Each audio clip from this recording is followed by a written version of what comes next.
Scontro tra auto poco prima delle 14 in via Trieste a Marghera. Per cause ancora da accertare, un Opel Astra ha colpito un'altra auto per poi capovolgersi. Il conducente non è rimasto ferito gravemente ed è riuscito a uscire da solo dall'abitacolo.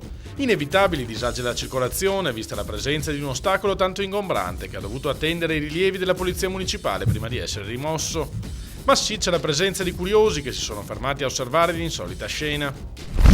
I famigerati giardinetti di via Piave ancora teatro di uno scontro tra microcriminalità e vigili urbani. Domenica pomeriggio 2 giovani nordafricani sono incappati in una pattuglia a piedi della municipale. È bastata la vista degli uomini in divisa per mettere le ali ai piedi della coppia.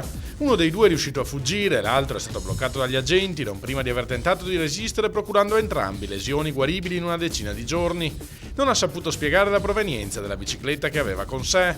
È stato denunciato per resistenza pubblica ufficiale, ricettazione e immigrazione clandestina. Un anziano residente di Mestrino, in provincia di Padova, è stato ritrovato a Mestre dopo 3 giorni in cui i suoi parenti ne avevano perso le tracce. In stato confusionale, non aveva idea di dove fosse e di come tornare a casa.